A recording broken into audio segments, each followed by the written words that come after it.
இந்த கதை எனக்கு சொன்னார். கதை சொன்னோம், சூரியனால் பண்ண முடியல, வேறு யாராவது வச்சு பண்ணலாம் அப்படின்னு பிளான் பண்ணி வேற ஒரு நடிகர் நடிக்கிறதா இருந்தது. நான் ஒரு 5 நாள் கெஸ்ட் ரோல் பண்ணுற மாதிரி இருந்தது. நான் அங்கே போய் அங்கே இருக்க மக்களோட ஒன்றா இருந்தேன், ஒரு 1 வீக் இருந்தேன். அவங்க எப்படி நடக்கிறாங்க, எப்படி பேசுகிறாங்க, அவங்க எப்படி அவங்க ஹஸ்பண்ட்ஸோட இருக்காங்க, எப்படி சமைக்கிறாங்க, எப்படி சாணி மொழிக்கு கோலம் போடுறாங்க.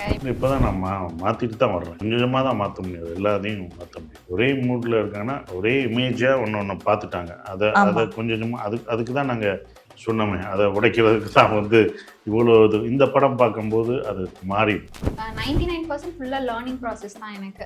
ஒவ்வொருத்தர்கிட்டையும் அவங்கள அப்சர்வ் பண்ணுறது, இவங்க எப்படி நடந்துக்கிறாங்க, எப்படி ஒரு சீன் பண்ணுறாங்க அப்படின்றதுல எனக்கு த்ரூ அவுட்டே லேர்னிங் ப்ராசஸ் தான். ஏன்னா இது ஒரு ஸ்கூலுக்கு போனாலோ ஒரு ஆக்டிங் ஸ்கூல்லையோ இதெல்லாம் கிடைக்காது. விமர்சனங்களை நம்ம அக்செப்ட் பண்ணிக்கிறோம். ஃபஸ்ட்டு எங்கே தவறு செஞ்சோம், நம்ம தவறு தான் சில இதை கற்றுக் கொடுக்கணும் நமக்கு. Hi, hello and welcome to cinema express. இன்னைக்கு நம்ம கூட இருக்கிறது the cast of Nandhan, director actor Sasikumar sir, அப்புறம் ஸ்ருதி பெரியசாமி. எப்படி இருக்கீங்க 2 பேரும்? நல்லா இருக்கும். ப்ரமோஷன்ஸ்லாம் எப்படி போய்கிட்டு இருக்கு? எல்லாம் சூப்பராக போயிட்டு இருக்கா?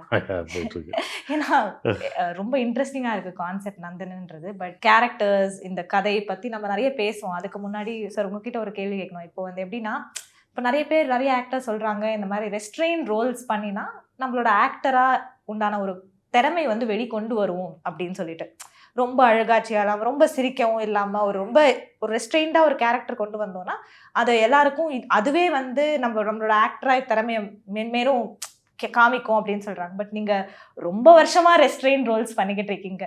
ஸோ அதை எப்படி நீங்கள் பண்ணுறீங்க அப்படின்னு தெரிஞ்சுக்கணும். கதை தான் ஒரு ஸ்கிரிப்ட் தான் ஒரு படத்தை நிர்ணயிக்கிறது. நமக்கு என்னவா சூஸ் பண்ணணும், நமக்கு அது கரெக்ட் ஆகுமா அப்படின்ற ஒரு விஷயந்தான். ஸோ அப்படி தான் நான் பார்க்குறேன். ஒவ்வொரு படத்தையும் எடுக்கும்போதும் அந்த ஸ்கிரிப்ட் தான் நம்ம இந்த மாதிரி இதா அப்படின்ற ஒரு விஷயம். ஸோ அப்படி தான் நந்தனையும் நான் பார்க்குறேன். அப்படி தான் பார்க்குறேன். ஏன்னா ஒரு ரெஸ்ட்ரெயின்டாகவும் இருக்கணும், அதே சமயத்தில் அந்த கேரக்டருக்கும் டெப்த்து கொடுக்கணும், அதே சமயத்தில் அந்த கதைக்கும் நம்ம எவ்வளோ ஜஸ்டிஸ் கொடுக்க முடியுமோ அப்படின்றது. ஸோ இந்த 3த்தையும் எப்படி நீங்கள் பேலன்ஸ் பண்ணுறீங்க? அது கதை தான். நம்ம எல்லாமே பிளான் பண்ணி எதுவுமே பண்ணுறது. நம்ம நல்ல கதை வந்துச்சுன்னா அதை அக்செப்ட் பண்ண போகிறோம், அது கிடைக்கணும். அப்படி தான் எனக்கு ஒவ்வொரு படமும் கிடைக்குது. இந்த நந்தன் வரைக்கும் அப்படி தான் எனக்கு கிடைச்சிருக்கு. அப்படி தான் நான் பார்க்குறேன். ஏன்னா இது உங்களோட 2வது படம் இல்லையா சரவணன் சாரோட? ஸோ இந்த கொலாபரேஷன் எப்போ, எந்த டைமில் நடந்தது, எந்த ஒரு விஷயம் உங்களை ரொம்ப ஈர்த்துது? நானும் அவரும் ஒரு 15 இயர்ஸ் நண்பர்கள். அவர் பத்திரிக்கையில் இருக்கும்போதே எனக்கு தெரியும். எல்லாரும் சொல்லும்போது பத்திரிக்கையில் இருக்கும்போது நண்பர்களானோம். அப்போ அவர் சினிமாவுக்கு வந்தோடனே கத்துக்குட்டின்னு தான் அவருடைய முதல் படம். அந்த படம் நான் தான் நடிக்கிறதா இருந்தது. நானும் சூரியன் நடிக்கிறதா இருந்தது. அப்போ எனக்கு குட்டி புலின்னு ஒரு படம் பண்ணேன். 2 படம் இருந்தனால முடிக்க முடியல. ஸோ அதுக்குள்ளேயும் ஒரு படத்தை எடுத்து முடிச்சிட்டாரு. ஸோ பண்ண முடியலன்னா அதுக்கப்புறம் தான் உடன்பிறப்பே பண்ணும்போது அந்த கேரக்டர், வைரவன் கேரக்டர் எனக்கு ஜோதியா மடத்துக்கு பிரதராக பண்ணோன்ட்டு சூர்யா சார் ப்ரொடக்ஷனில் பண்ணோம். அந்த படம் பண்ணி முடித்தோடனே இந்த கதை எனக்கு சொன்னார். சொன்னோடனே இது வேறொரு சூரிக்கு கதை சொன்னோம். சூரியனால் பண்ண முடியல, வேறு யாராவது வச்சு பண்ணலாம் அப்படின்னு பிளான் பண்ணி வேற ஒரு நடிகர் நடிக்கிறதா இருந்தது. நான் ஒரு 5 நாள் கெஸ்ட் ரோல் பண்ணுற மாதிரி இருந்தது. அப்புறம் தான் நான் அதுக்குள்ளே வந்தேன், இந்த கேரக்டருக்குள்ளே பண்ணேன். ஓகே, எந்த ஒரு பாயிண்ட்ல நம்ம இந்த படத்துக்கு நம்ம லீட் ஆக்டராக வரணும்னு நீங்கள் நட்பு அதுதான் உண்மை. நான் அவரும் இதில் நடிக்கணும்னு என்ன எதிர்பார்க்கல, நானும் அதை நடிக்க போகணும்னு எதிர்பார்க்கல. ஒரு 5 நாள் இது பண்ணும்போது அவர் ஒரு பிரச்சனையில் இருக்கார். அப்போ இதை நம்ம பண்ணணும் அப்படின்னு நினச்சது சரியாக வருமானு அவரும் யோசித்தது. அது சரியாக ஆக்கணுன்றது எனக்குன்னு இருந்த அந்த பாயிண்ட் ஃப்ரெண்ட்ஷிப் தான். அந்த நட்புக்கான ஒரு விஷயம் தான் 2 பேருக்குள்ளேயுமே இருந்தது. அது கரெக்டாகவும் வந்தவொடனே ரொம்ப சந்தோஷமாயிடுச்சு. நட்பு கெடுக்கலை, நல்லதான் பண்ணியிருக்குன்ற ஒரு விஷயம் வந்திருக்கு. அது உங்கள் இதில் ரொம்ப ரொம்ப ஒரு இம்பார்ட்டண்டான விஷயம் நான் ஃபீல் பண்ணுறேன், நட்புன்றது. ஸ்ருதி, இப்போ இந்த படம் உங்களோட டெபியூ படமாக இருக்க வேண்டியது இல்லையா? நான் இஃப் ஐம் நாட் ராங் 2022ல் இது சப்போஸ் டு பி இல்லை. பட் அதுக்கப்புறம் நீங்கள் டீமன், அப்புறம் இது பீட்சா 3லாம் பண்ணினீங்க. ஸோ இந்த முதல் படமே உங்களை ஒரு ரூரலான, ஒரு ரஸ்டிக்கான, ஒரு ராவான கேரக்டரும் தள்ளி விட்டுட்டு இங்கேருந்து நீங்கள் எழுந்திரிச்சு வாங்க அப்படின்ற மாதிரியே இது ஒன்று போட்டாங்க. ஸோ இந்த கேரக்டர் அடாப்ட் பண்ணுறதுக்கு எப்படி இருந்தது உங்களுக்கு? ஆக்சுவலி ஃபர்ஸ்ட் படம் தான் நமக்கு இந்த மாதிரி அமையிறது ரொம்ப கஷ்டம். Correct. ஏன்னா அது நம்ம அந்த மாதிரி ஒரு பெரிய ரோலை நம்மளை நம்பி கொடுக்கறது வந்து ரொம்ப கஷ்டம். ஸோ என்ன நம்பி இந்த ரோல் கொடுத்துருக்காங்க. ஸோ நான் அதுக்கு ஜஸ்டிஸ் பண்ணியிருக்கேன்னு நான் நினைக்கிறேன். அண்ட் இதோட அடாப்ட் பண்ணுறதுக்கு எனக்கு ட்ரைனிங்லாம் இருந்தது. நான் அங்கே போய் அங்கே இருக்க மக்களோட ஒன்றா இருந்தேன். ஒரு 1 வீக் இருந்தேன். அவங்க எப்படி நடக்கிறாங்க, எப்படி பேசுகிறாங்க, அவங்க எப்படி அவங்க ஹஸ்பண்ட்ஸோட இருக்காங்க, எப்படி சமைக்கிறாங்க, எப்படி சாணி மொழிகி கோலம் போடுறாங்க, எப்படி ஆடு மேய்க்கிறாங்க. நான் டெய்லியும் மதியம் ஆனால் ஆடு மேய்க்க போயிடுவேன். அந்த மாதிரிலாம் நான் பண்ணியிருக்கேன். ஸோ வந்து ஆக்டிங்காக நான் எதுவும் ட்ரைனிங் எடுத்துக்கல. பட் அவங்களோட வாழ்வியலை நான் அங்கேருந்து பார்த்தனால எனக்கு இந்த கேரக்டர் அடாப்ட் பண்ணிக்கிறதுக்கு ரொம்ப ஈஸியாக இருந்தது. ஸோ நான் போய் அங்கே அந்த ஒரு 70 days 75 days ஷூட் பண்ணியிருப்போம். அந்த இடத்துல எனக்கும் அவங்களுக்கும் ஒரு டிஃப்ரென்ஸே இருக்காது. சாருக்கும் அதே மாதிரி தான். அவங்களுக்கும் சாருக்கும் ஒரு டிஃப்ரென்ஸே இருக்காது. நாங்கள் 2 பேர் கூட்டத்தில் நின்னா எங்களை ஆக்சுவலி கண்டே பிடிக்க முடியாது. எல்லாருமே தேடி தான் இருப்பாங்க. அந்த மாதிரி இருந்தோம் நாங்கள். ஸோ அந்த கேரக்டர் அடாப்ட் பண்ணிக்கிறதுக்கு அங்கே இருக்க மக்களை பார்த்தே எங்களால் ஈஸியாக அடாப்ட் பண்ணிக்க முடிஞ்சது. சரவணன் சாரோட நரேஷன் உங்களுக்கு எப்படி இருந்தது? அதுல எது உங்களுக்கு ரொம்ப பிடிச்சிருந்தது இந்த ரோலுக்கு? எனக்கு அவர் ஃபுல் கதையுமே நரேட் பண்ணாரு. சரி. ஃபுல் கதையுமே நரேட் பண்ணி அதில் இருக்க டயலாக்ஸ், ஏன் இந்த கேரக்டர் இப்படி இருக்கு, அந்த கேரக்டரோட பேக் ஸ்டோரி என்ன, ஏன் அவங்க இந்த மாதிரி நடந்துக்கிறாங்க, அந்த இடங்கள்ல அந்த லேண்ட்ஸ்கேப்ல எப்படி மக்கள் இப்படி இருக்காங்க அப்படின்றதெல்லாம் கிளியரா எனக்கு சொன்னாரு. ஸோ அந்த நரேஷனே எனக்கு ரொம்ப இம்ப்ரெசிவா இருந்தது. ஃபர்ஸ்ட் நியூ ஃபேஸா இருக்கவங்களுக்கு நரேஷனே ஃபர்ஸ்ட் சொல்ல மாட்டாங்க. ஃபுல் கதையுமே யாருமே நரேட் பண்ண மாட்டாங்க. உங்க கேரக்டர் என்னன்னா அதை மட்டும் நான் வேணா சொல்றேன் அப்படின்னு வேணா சொல்லுவாங்களே தவிர ஃபுல் கதையும் சொல்லி இவங்க எப்படி இவங்க அப்படி அப்படிலாம் சொல்ல மாட்டாங்க. ஸோ அந்த நரேஷனே ரொம்ப இம்ப்ரெசிவா இருந்தது. அண்ட் வந்து அவரோட எழுத்துக்கே பேர் போனவர்னு சொல்லி இருக்காரு. ஸோ அப்படி இருக்கும்போது யோசிக்கவே தேவையில்லை இந்த படம் நம்ம பண்றதுக்கு.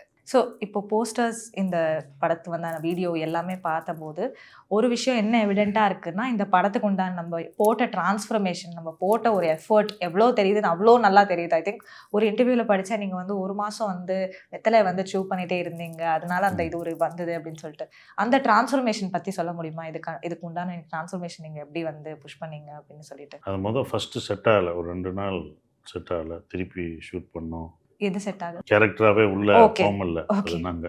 அப்போ அந்த கேரக்டருக்குள்ளே செட் ஆகலை. ஃபஸ்ட்டு நானே செட் ஆகலை.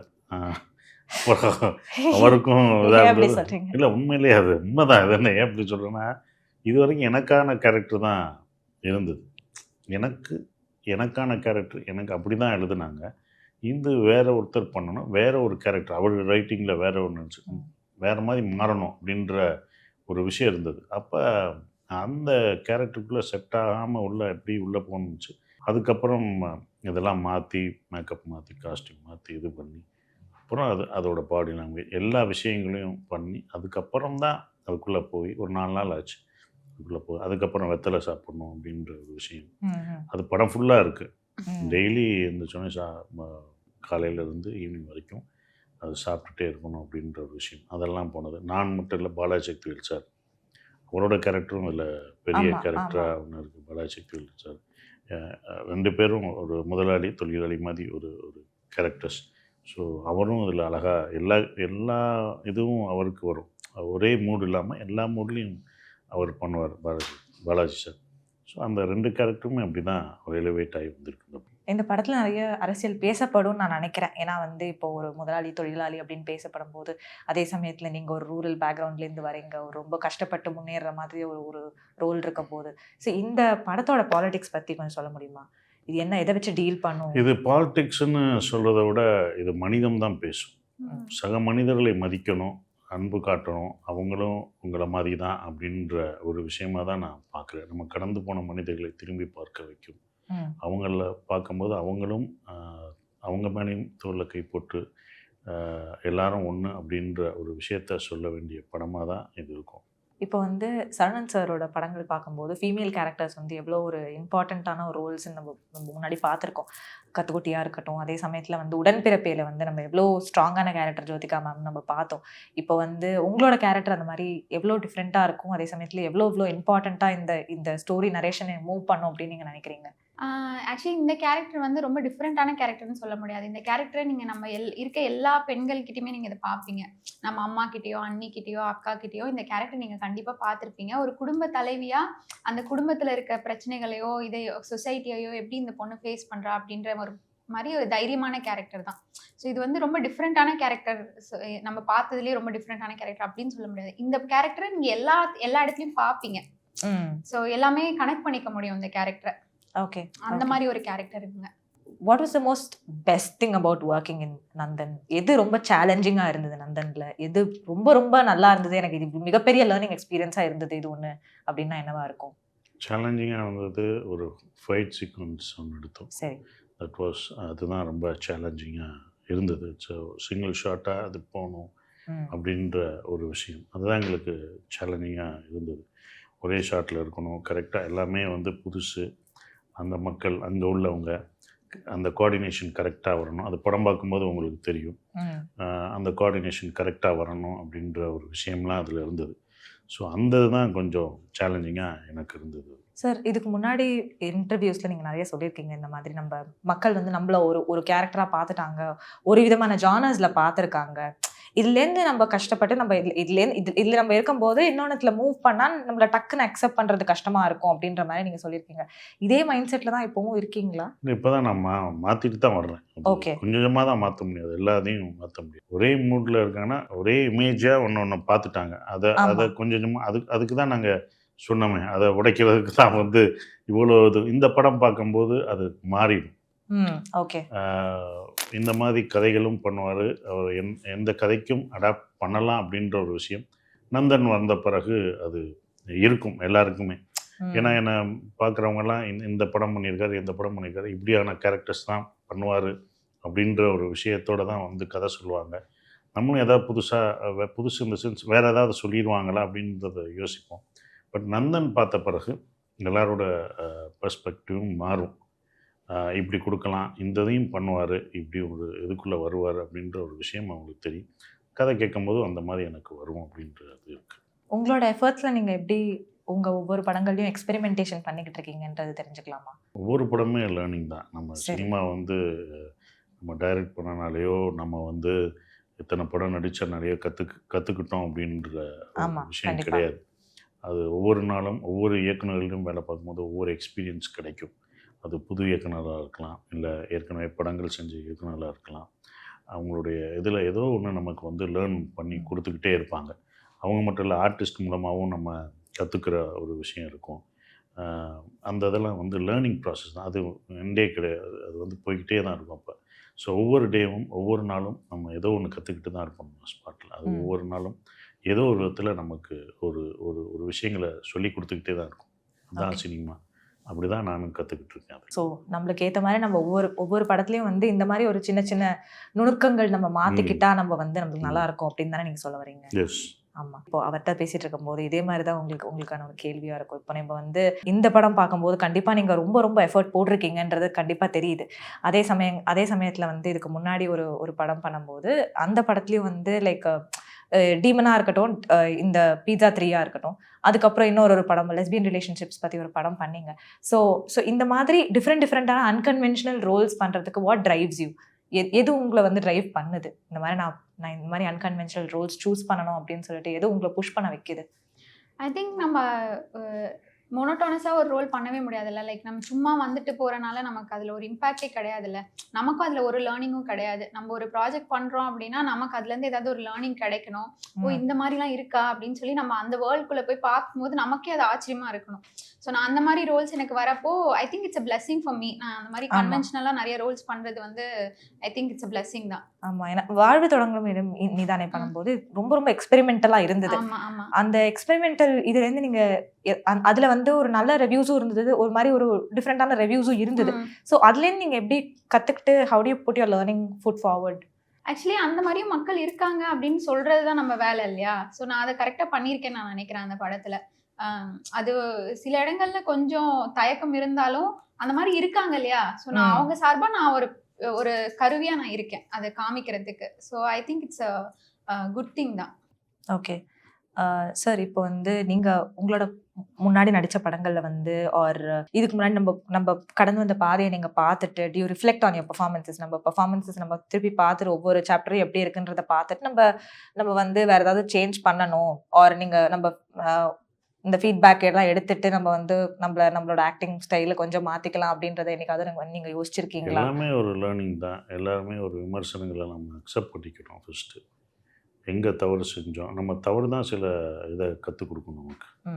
நம்ம நல்லா பண்ணிட்டோம்ன்றது ஒன்றும் தெரியாது. ஆனால் தவறுகள் தான் நம்மளோட மிஸ்டேக்ஸ் வந்து அது வந்து ஒரு லேர்னிங் ப்ராசஸை தான் எடுக்கணும் நம்ம. ஸோ அப்படி தான் நான் எடுக்கிறது. எங்கேயாவது தவறு இதெல்லாம் நடந்திருக்குன்னா அதை சரி செய்வதற்கு அடுத்த படத்தில் நான் அதை பண்ணியிருக்கேன், பண்ணிக்கிடுவேன். யாரோடையாவது ஒரு பர்டிகுலர் அட்வைஸ் என் வாழ்க்கையை மாத்திருக்கு அப்படின்றது ஏதாவது ஒரு விஷயம் இருக்கா?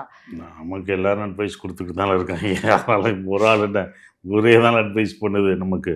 அதெல்லாம் நம்ம கேட்டுக்கிறதா. நல்ல அட்வைஸ்னா கேட்க போகிறோம். ரொம்ப புத்தி சொன்னாங்கன்னா கேட்க போகிறது இல்லை. நல்லதுன்னா நம்ம கேட்டுக்க போகிறோம். அப்படி இல்லை, எனக்கு இந்த மாதிரி ஒரு விஷயம் இருந்தது, எனக்கு ரொம்ப ஐ ஓப்பனிங்காக இருந்தது அப்படின்ற மாதிரி ஏதாவது ஒன்று இருந்ததா? அப்படி யாரும் ஓகே சொல்லலை. ஏன்னா இப்போ நம்ம ஜானர் மாற்றி வேலை செஞ்சுக்கிட்டு இருக்கோம், நம்ம இது மாதிரி மாற்றிக்கிட்டு இருக்கோம். யாராவது ஒரு 2-3 பேர் அது நம்ம கூடவே ஃப்ரெண்ட்ஸ்லாம் சொல்கிற ஒரு விஷயந்தான். எப்படி இருக்குது இந்த மாதிரி தப்புகளை சுட்டி காட்டுற நண்பர்கள் எப்போதும் இருக்காங்க. அப்படி சொல்லும்போது அதை நம்ம கேட்டுக்கிறோம், அதை இது பண்ணுவோம். இது தவறு, இந்த மாதிரி பண்ணாத, இது இப்படி இருக்குது, இப்படி பண்ணக்கூடாது, அடுத்தது இப்படி பண்ணாத அப்படின்ற ஒரு விஷயம்னா சொல்லுவோம். அது எது நல்லதோ அதை நம்மளும் ஆராய்வோம். அது கரெக்டாக தான் சொல்கிறாங்க அப்படின்னும் போது அதை நம்ம சரி செஞ்சுக்குவோம். ஸ்ருதி, இப்போ ஒரு எக்ஸ்பீரியன்ஸ்டான ஒரு ஆக்டர் டைரக்டரோட நம்ம வேலை செய்யும்போது அந்த லேர்னிங் எக்ஸ்பீரியன்ஸ் உங்களுக்கு எப்படி இருந்தது? அந்த லேர்னிங் கர்வை நீங்கள் எப்படி பார்க்குறீங்க? நந்தன் ஸ்டார்ட் டு எண்ட் எனக்கு த்ரூ அவுட் லேர்னிங் ஜேர்னி தான். நான் வந்து சில விஷயங்களை அன்லேர்ன் பண்ண வேண்டியது இந்த படத்துக்காக. பட் ஆனால் த்ரூ அவுட்டாக ஒரு 99% ஃபுல்லாக லேர்னிங் ப்ராசஸ் தான் எனக்கு. ஒவ்வொருத்தர்கிட்டையும் அவங்கள அப்சர்வ் பண்ணுறது, இவங்க எப்படி நடந்துக்கிறாங்க, எப்படி ஒரு சீன் பண்ணுறாங்க அப்படின்றதுல வந்து எனக்கு த்ரூ அவுட்டே லேர்னிங் ப்ராசஸ் தான். நான் அந்த ப்ராசஸே என்ஜாய் பண்ணேன். ஏன்னா இது வந்து ஒரு ஸ்கூலுக்கு போனாலோ ஒரு ஆக்டிங் ஸ்கூல்லையோ இதெல்லாம் வந்து கிடைக்காது. அதை நம்ம செட்ல பார்க்கும்போது இவ்வளோ இந்த மாதிரி ஆர்டிஸ்ட் கூட நல்லா வெல் நோன் ஆர்டிஸ்ட் கூட ஒர்க் பண்ணும்போது தான் நமக்கு அந்த எக்ஸ்பீரியன்ஸ் கிடைக்கும். ஸோ ஐ திங்க் நான் ஃபர்ஸ்ட் படத்துலேயே எனக்கு இந்த மாதிரி பீப்புளோட ஒர்க் பண்ண கிடைச்ச சான்ஸ் வந்து இட்ஸ் அ பிளஸிங் தான். இவர் ஏதாவது ஒரு 1-2 பீசஸ் ஆஃப் அட்வைஸ் சொன்னாரா செட்டில் இருக்கும்போது? அண்ட் நீங்கள் அதை எப்படி உள்வாங்கி நீங்கள் எப்படி உங்களோட ஆக்டிங்கில் நீங்கள் யூஸ் பண்ணிக்கிட்டீங்க? அட்வைஸாக இல்லை, பட் ஆனால் சின்ன சின்ன ஹிண்ட்ஸ் கொடுப்பாரு. இந்த சீன்ஸ் பண்ணும் போதெல்லாம் இந்த மாதிரி பண்ணேன், இந்த மாதிரி பண்ணேன். நாங்கள் ஒரு ஸ்டன் சீன் பண்ணியிருக்கோம். அந்த ஸ்டன் சீனுக்கு முன்னாடி எனக்கு ஒரு இன்ஜுரி ஆயிடுச்சு. ஓகே. ஸோ அந்த இன்ஜுரினால என்னால் அந்த ஸ்டன் சீனை சரியாக பண்ண முடியல. அந்த ஸ்டன் சீனே கொஞ்சம் கஷ்டம் தான் வச்சுக்கோங்களேன். ஸோ அந்த டைமில் எனக்கு இவர் கொடுத்த ஹிண்ட்ஸ்லாம் ரொம்ப யூஸ்ஃபுல்லாக இருந்தது. அதெல்லாம் நான் எடுத்துக்கிட்டேன், அந்த மாதிரி ஹிண்ட்ஸ் எல்லாமே. பயங்கர ஒரு லேர்னிங் எக்ஸ்பீரியன்ஸ் வந்து தெரிஞ்சது. ஐம் பிரெட்டி ஷூர் இந்த படம் வந்தப்போ டெஃபினட்டா நம்ம பார்க்கலாம் அதுல எப்படின்னு சொல்லிட்டு. இப்போ இந்த வரிசை உண்டான படங்கள் பார்க்கும்போது நான் என்ன நினைக்கிறேன், என்னோட அப்சர்வேஷன், ஒரு ரூரல் படம் எப்பவுமே அந்த படத்துக்கு எப்பவுமே ஒரு மவுஸ் இருக்கும், ஒரு ரூரல் படத்துக்கு எப்பவுமே. பட் சமீப காலமாக வந்த படங்கள் எப்படின்னா வந்து இப்போ உங்களோட அயோத்தி படத்துலேருந்து கருடன், அப்புறம் வந்து இந்த படம் வாழை, கொட்டுக்காளி முதற்கொண்டு மக்களிடையே ஒரு நல்ல வரவேற்பு பெற்று இருக்கு. இது எதனால ஒர்க் ஆகுது அப்படின்னு நீங்க நினைக்கிறீங்க? ஆல்ரெடி மவுஸ் இருந்தாலுமே இந்தந்த விஷயங்கள் மக்களுக்கு பிடிச்சிருக்கு, இந்தந்த விஷயங்கள் மக்களிடையே போய் சேருது அப்படின்னா அது என்னவா இருக்கும் அப்படின்னு நீங்க நினைக்கிறீங்க? அது என்னவா, எதனால மக்களிடையே இதெல்லாம் ரொம்ப ரொம்ப நல்ல வரவேற்பு பெற்றிருக்கு அப்படின்னு நினைக்கிறீங்க? நான் இப்போ வரைக்கும் நான் ஒரு ஆடியன்ஸ் தான். நான் இன்னும் ஆக்சுவலி இண்டஸ்ட்ரிக்குள்ள ஃபுல் ஃப்ளெஜ்டாக வரல இல்லையா. ஸோ நான் என்னோட அப்சர்வேஷனில் நான் என்ன நினைக்கிறேன்னா, நிஜத்துக்கு ரொம்ப நெருக்கமாக இருக்க படங்கள் வந்து கண்டிப்பாக வின் ஆகுதுன்னு நான் நினைக்கிறேன். ரொம்ப எக்ஸாஜுரேஷன் இல்லாமல் நிஜமாக அங்கே என்ன நடக்குதோ அதை வந்து எக்ஸாஜுரேஷன் இல்லாமல் சொல்கிற படங்கள் கண்டிப்பாக வின் ஆகுதுன்னு நான் நினைக்கிறேன். சார் உங்களோட கருத்து? மக்களோட ரசனை தான் என்ன, எந்த மாதிரி படங்கள் நீங்கள் அக்செப்ட் பண்ணி இது பண்ணுறீங்க அப்படின்ற ஒரு விஷயம் இருக்குது பார்த்தீங்களா. அதுதான் இந்த மாதிரி படங்கள்லாம் ஓடுதுன்னு இல்லை, இந்த மாதிரி படங்கள் ரசிக்கும் போது அவங்களுக்கு வந்து ஓடுது. இது முக்கியமாக ஒரு காரணம். எல்லா படங்களையும் பார்க்குற ஒரு சந்தர்ப்பம் வருது. நீங்கள் வந்து அதர் லாங்குவேஜஸ் படம்லாம் நம்ம பார்க்கும்போது அதை அந்த மாதிரி நம்ம இதுலேயும் வரணும் அப்படின்னு ஒன்று எதிர்பார்க்கும்போது அதை நம்ம கொடுக்கும்போது அதை அக்செப்ட் பண்ணிக்கிறாங்க. ஏன்னா எல்லா விதமான படங்களுக்கான சான்சஸ் இப்போ வந்துருச்சு நமக்கு. ஓடிடி மூலமாகவோ படங்கள் தேட்டரில் வர்றது மூலமாகவோ அதர் லாங்குவேஜஸ் படங்களும் பார்க்கும்போது நமக்கு அந்த கம்பேரிசன் வரும்போது இது மாதிரி நம்ம தமிழ்லையும் பண்ணணும் அப்படின்ற எல்லாருக்கும் அதுக்கான ரசிகர்கள் வரும்போது அதை அக்செப்ட் பண்ணிக்கிறாங்கன்ற ஒரு இது இருக்குது. இது ஆரோக்கியமான ஒரு விஷயம்தான். இந்த மாதிரி படங்கள் நீங்கள் இதை ஜனங்கள் வந்து ஒத்துக்கிட்டு இந்த மாதிரி படங்கள் வந்து அக்செப்ட் பண்ணி ஓடும்போது இந்த மாதிரி ஜானரில் நிறைய படங்கள் வரும். இல்லை, ரூரல் ஸ்கிரிப்ட்ஸ் முதற்கொண்டு நான் அந்த பர்டிகுலர் அதை பற்றி கேட்குறேன். ரூரல் ஸ்கிரிப்ட்ஸ் பற்றி கேட்குறேன். ரூரல் வந்து எப்போதுமே நீங்கள் வந்து நம்ம பிரிக்கவே கூடாது. சினிமா தான் ஆக்சுவலாக. பட்டு ரூரல் அப்படின்றது வந்து இப்போ நிறைய விஷயங்கள் சொல்லலாம். ரூரலில் நிறைய ஜானர் மாறலாம். ஆமா. ஆனால் நிறைய கதைகள் சொல்லலாம். அதை பற்றி நிறைய சொல்ல வேண்டியது இன்னும் நிறையா இருக்குது. ஸோ அதெல்லாம் வரும்போது இன்னும் ஆரோக்கியமானதாக இருக்கும். இப்போ உங்களோட ஃபிலிமோகிராஃபி பார்க்கும்போது ஒரு உங்களோட வாழ்க்கையை பார்க்கும்போது நீங்கள் ஒரு ஃப்ரெண்ட்ஷிப்பை ரொம்ப மதிக்கிற ஆள் நான் ஃபீல் பண்ணுறேன். உங்களோட ஃப்ரெண்ட்ஸ் தான் உங்களோட வாழ்க்கையை வந்து நிறைய விஷயங்கள்ல மாற்றிருக்காங்க அப்படின்னு சொல்லி உங்களோட ஃப்ரெண்ட்ஷிப் கனி சாராக இருக்கட்டும், இல்லை அமீ சாராக இருக்கட்டும், எல்லாரோடைய ஃப்ரெண்ட்ஷிப்பும் உங்களோட வாழ்க்கையை ரொம்ப மாற்றிருக்காது. எந்த மாதிரி மாற்றங்கள் உண்டாயிருக்கு உங்களோட வாழ்க்கையில், அதை பற்றி தெரிஞ்சுக்கலாமா? இது எவ்வளோ பாசிட்டிவாக இம்பாக்ட் கிரியேட் பண்ணியிருக்கு உங்களோட லைஃப்பில்? அமீ சார், பாலா சார் வந்து ஃப்ரெண்ட்ஸ் கிடையாது. அவங்ககிட்ட நான் ஒர்க் பண்ணியிருக்கேன். ஸோ அவங்க என்னுடைய அண்ணன்கள். கனி சார் என்னுடைய நட்பு வந்து சுப்பிரமணியபுரத்தில் தான் இது பண்ணியிருக்கு. ஸோ எல்லா நண்பர்களும் இதில் வந்து ஏதோ ஒரு விதத்தில் நமக்கு உதவி இருக்காங்க. அப்படி தான் சொல்லணும். உதவி இல்லாமல் நம்ம வர முடியாது. நட்போட ஒரு உதவி இருக்கும் எல்லாருக்கும். ஏதோ ஒரு விதத்தில் நமக்கு சப்போர்ட் இருக்கும். அப்படி தான் நம்ம இந்த இதுக்குள்ளே வந்திருக்கோம். இப்போது உங்களோட ஃபிலிமோகிராஃபி எடுத்து பார்க்குறேன்னா, இப்போ உங்களோட பிக் பாஸ் லைஃப் மட்டுமே வந்து உங்களுக்கு ஃபேம் கொண்டு வராது அது அப்படின்னு நினைக்கிறேன். ஏன்னா வந்து ஒரு மாதம் இருந்தால் மட்டுமே மக்களிடையே வந்து ஒரு நீங்காத இடம் பிடிக்க முடியாது. அது ஒரு பர்டிகுலர் லைம்லைட் கொடுக்கும். அதை வச்சு நம்ம வந்து மென்மேலும் நம்ம எவ்வளோ இம்ப்ரூவ் பண்ணிக்கிறோம் அப்படின்றதுல தான் இருக்குது. ஸோ அந்த டைமில் இருந்தப்போ உங்களோட ட்ரெஜெக்டரி உங்களுக்கு என்ன மாதிரி பெர்ஸ்பெக்டிவ் சேஞ்ச் இருந்ததுன்னு தெரிஞ்சுக்கலாமா? அங்கேருந்து திரும்பி வெளில வந்ததுக்கப்புறம் நம்ம லைஃப் வந்து இப்படி மாறணும் அப்படின்னு சொல்லிட்டு. ஏன்னா வந்து அங்கே ஒரு ஃபோன் இல்லாமல் எதுவும் இல்லாமல் இருக்கும்போது நம்ம நிறைய பெர்ஸ்பெக்டிவ் சேஞ்சஸ் உண்டாகும் இல்லையா? ஸோ அந்த சேஞ்சஸ் உங்களுக்கு எப்படி நீங்கள் பார்த்தீங்க? என்ன மாதிரி சேஞ்சஸ் நீங்கள் மாற்றிக்கிட்டீங்க அதுக்கப்புறம் வெளில வந்ததுக்கப்புறம் அந்த ட்ரெஜெக்டரி உங்களோட பிக் பாஸ் பொறுத்த வரைக்கும் எனக்கு மென்டலாக அந்த மாதிரி எதுவும் நான் மாறலை. பர்சனாலிட்டியாக எனக்கு அதில் எந்த சேஞ்சஸுமே எனக்கு கொண்டு வரல. பிகாஸ் நான் வந்து ஒரு சிங்கிள் சைல்டு வீட்டில். ஸோ நான் ஆல்மோஸ்ட் என்னை எப்படி விட்டிங்கனாலும் நான் இருந்துப்பேன். அந்த மாதிரி ஒரு ஆள் தான் நான். ஸோ எனக்கு பிக் பாஸாக அந்த இடத்துல எனக்கு எந்த பெர்செப்ஷனும் மாறல லைஃப்பை பற்றி. பட் பிக் பாஸ் முடிச்சுட்டு வெளியில் வந்து நான் இண்டஸ்ட்ரிக்குள்ளே வந்தேன். ஆக்டிங் இண்டஸ்ட்ரி வந்து எனக்கு நிறைய பெர்செப்ஷன் மாறி இருக்கு. ரொம்ப வைடாக மாறி இருக்கு என்னோட திங்கிங் ஸ்பேஸே. ஸோ அது வந்து ஐ திங்க் இது வந்து ஒரு லேர்னிங் ஸ்பேஸாக இருக்கனால எனக்கு அது மாறி இருக்குன்னு நான் நினைக்கிறேன். அங்கே பிக் பாஸில் அது வேற மாதிரி, அது சும்மா அதில் இருக்கிறதே வேற மாதிரி ஒரு எக்ஸ்பீரியன்ஸு. இது வந்து நமக்கு லேர்னிங் எக்ஸ்பீரியன்ஸ் வரும்போது நமக்கு திங்கிங் ஸ்பேஸ் வந்து மாறுது இல்லையா? ஸோ இந்த எக்ஸ்பீரியன்ஸ் எனக்கு ரொம்ப நல்லா இருக்கு. இல்லைன்னா அங்கே போய் மக்களோட பழகும்போது நம்மளுக்கு ஓகே இதுவும் பண்ணலாமா, இதுவும் வந்து சேஞ்ச் ஆகும் அப்படின்றது உங்களுக்கு அந்த ஒரு பெர்ஸ்பெக்டிவ் சேஞ்ச் கொடுத்துருக்கும் இல்லையா? New people industry. நான் இப்போ இந்த படம் ஷூட் பண்ணும்போது அந்த ஊர் மக்களை சந்திக்கக்கூடிய ஒரு சூழ்நிலை அமைஞ்சிச்சு. அவங்க எப்படி இருக்காங்க, அவங்க இப்படிலாம் இருக்காங்களா, எவ்வளோ அப்பாவியா எவ்வளோ வெகுலியா இருக்காங்க, அப்போ நிறைய கஷ்டங்கள் இருக்கா அவங்களுக்கும். பட் ஆனால் அப்போ கூட எப்படி இவ்வளோ ஜாலியாக சந்தோஷமா இருக்காங்க, அதெல்லாம் பார்க்கும்போது நமக்கு அந்த பெர்செப்ஷனே மாறுது. நம்ம சொசைட்டி பார்க்குறது, நம்ம வந்து இவ்வளோ அட்வான்டேஜஸோட நம்ம இங்கே சிட்டி லைஃப்ல இருக்கோம். அவங்களுக்கு அந்த மாதிரி அட்வான்டேஜஸே கிடையாது. But still they are very happy with what ever they have. So அந்த பெர்செப்ஷன்லாம் எனக்கு நிறைய மாறி இருக்கு. இது கண்டிப்பாக நான் கேட்டே ஆகணும். ஏன்னா வந்து 2022 நீங்கள் சொன்னீங்க இந்த மாதிரி ஸ்கிரிப்ட்ஸ் எழுதிட்டு இருக்கேன் அப்படின்னு சொல்லிட்டு. ஸோ அதோட சூழ்நிலை இப்போ எப்படி இருக்கு? ஸோ அதோட ப்ராசஸ் எப்படி போய்கிட்டு இருக்கு? நான் பண்ண வேண்டிய சூழல் இருந்தது, அது பண்ண முடியல சில காரணங்களால. இல்லாட்டி இந்த வருஷமே நான் பண்ணியிருக்கணும். ஷூட்டிங் போகிறதுக்கு முன்னாடி பண்ண முடியாத சூழல் வந்துருச்சு. எழுதி முடிச்சிட்டிங்க? முடிச்சு ஆர்டிஸ்ட்லாம் பண்ணி டைரக்ஷன் கிளம்ப போகிற நேரத்தில் அது இப்போ லேட் ஆகிடுச்சு. அது ஸோ அதனால தான் இப்போ நடிச்சிட்ருக்கேன். அது நெக்ஸ்ட் இயர் நான் வந்து அதை டைரக்ஷன் பண்ணுறேன். ஓகே. ஸோ இப்போது ஒரு கேப் ஆனதுக்கப்புறம் நம்ம வந்து மறுபடியும் டைரக்ஷன் வரும்போது நிறைய அன்லேர்னிங் ரீலேர்னிங் ப்ராசஸ் இருந்ததா? அந்த ஒரு தடங்களை நீங்கள் எப்படி மீறி வந்தீங்க? அப்படி எதுவும் இல்லை. எப்படி? நான் சினிமாக்குள்ளே தானே இருக்கேன். சரி. ஏதோ ஒரு இதில் தானே இருக்கேன் நான். அப்போ நான் அந்த இதெல்லாம் பார்த்துக்கிட்டு தானே இருக்கேன். இப்போ என்ன தான் அப்டேட் ஆனாலும் நான் அதுக்குள்ளே தானே இருக்கேன். ஒரு நடிகராக இருக்கேன். அந்த இதுதான் மாறி இருக்கு, பொசிஷன் தான் மாறி இருக்கு. என்ன டைரக்டர்லேருந்து நடிகராக இருக்கும். பட் அந்த லேர்னிங் ப்ராசஸ் இருந்துக்கிட்டு தானே இருக்கும். சினிமாக்குள்ளே இருக்கனால அது நம்மளை விட்டு உள்ளுக்குள்ளேயே தான் இருக்குது. நம்ம அதுக்குள்ளேயே தான் இருக்கோம். உள்ளுக்குள்ளே தான் இருக்கிற டைரக்டர். பட் அதுக்கான ப்ராசஸ் இருந்துக்கிட்டே இருக்குது. நீங்கள் you are fairly new to the industry தான். டெஃபினெட்லி ஒரு ஃபியூ ஃபிலிம்ஸ் ஓல்டு தான். பட் இப்போது நம்மளோட கடந்து வந்த பாதையை பார்க்கும்போது இப்படி போனால் நல்லா இருக்கும், ஆர் இந்த ஸ்டேஜ் நான் ரீச் பண்ணணுன்றது ஏதாவது ஒரு ஐடியா இருக்கா? ஐ மீன் a lot of people say that நான் வந்து ஒன் டே அட் டைம் தான் எடுக்கிறேன், are going with the flow தான் போய்கிட்டு இருக்கேன்.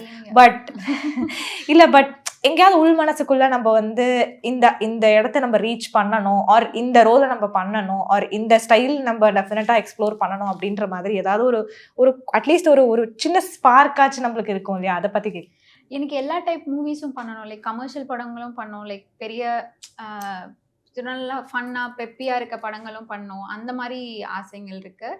அண்ட் ரூரல் சைடு நிறைய எக்ஸ்ப்ளோர் பண்ணோம். அந்த மாதிரி ஆசைகளும் இருக்குது. லைக் இந்த மாதிரி தான் இலக்கு இதுதான், அதை நோக்கி ஓடணும் அப்படின்லாம் கிடையாது. எனக்கு வந்து கோ வித் த ஃப்ளோ தான். ஏன்னா சினிமா பொறுத்த வரைக்கும் நம்ம எதையுமே ப்ரெடிக்டே பண்ண முடியாது. ஸோ அப்படி இருக்க ஒரு இண்டஸ்ட்ரியில் நம்ம வந்து இதுதான் நமக்கு வேணும், அதுதான் வேணும் அப்படின்னு நம்ம வந்து ஒரு சர்க்கிள் வச்சுட்டு நம்ம அதில் ஓட முடியாது. So it's better that you go with the flow and accept whatever comes to you. Be ready to play in the ground that is coming on your way. அதுதான் என்னோட இதாக இருக்குது இப்போதைக்கு. சார், நீங்கள் ஃப்ரீயாக இருக்கும்போது என்ன மாதிரி ஃபிலிம்ஸ்லாம் கன்சியூம் பண்ணுவீங்க? எந்த மாதிரி ஃபிலிம்ஸ்லாம் நீங்கள் பார்ப்பீங்க? உங்களுக்கு பிடித்தமான படங்கள்? நான் அப்படிலாம் ஃபிக்ஸ் பண்ணுறதில்ல, எந்த மாதிரி படம் அப்படின்றது இல்லை. படம் பார்க்கணும், அது எந்த படமாக இருந்தாலும் நான் வாட்ச் பண்ணிடுவேன். தினமும் ஒரு படம் பார்ப்பீங்களா தான்? அது டைம் பொறுத்து தான், நம்மலாம் பார்க்க முடியாது. ஏதோ டைம் கிடைக்கும்போது அதை பார்த்துருவேன் நான். இல்லாட்டி புக்ஸ் ரீட் பண்ணுறேன். ஓகே. புக்கு படிப்பேன். அது எப்படியாவது ஒரு 10 பேஜாவது தினமும் படிக்கணுன்ற இது இப்போ வந்திருக்கு. ரைட். பட் ஷூட்டிங் போது தான் அது கொஞ்சம் கஷ்டமாக இருக்குது. மித்த நேரம் நான் படிச்சிடுறேன். அது எனக்கு அவங்க கிட்ட கேட்ட மாதிரி உங்களுக்கு ஏதாவது நீங்கள் இந்த மாதிரி எக்ஸ்ப்ளோர் பண்ணணும் அப்படின்ற மாதிரி எனக்கு இந்த மாதிரி ஒரு பர்டிகுலர் ஸ்கிரிப்ட் இன்னும் எனக்கு கையில் வரல, எனக்கு ஆனால் இது பண்ணணும்னு ரொம்ப ஏக்கமாக இருக்குது அப்படின்ற மாதிரி ஏதாவது அப்படி எதுவும் எனக்கு இப்போதைக்கு இல்லை. ஓகே, நன்றி. 2 பேரும் என் கூட பேசினதுக்கு ரொம்ப ரொம்ப தேங்க்ஸ். நந்தன் வெற்றி பழ வாழ்த்துக்கள். Thank you so much.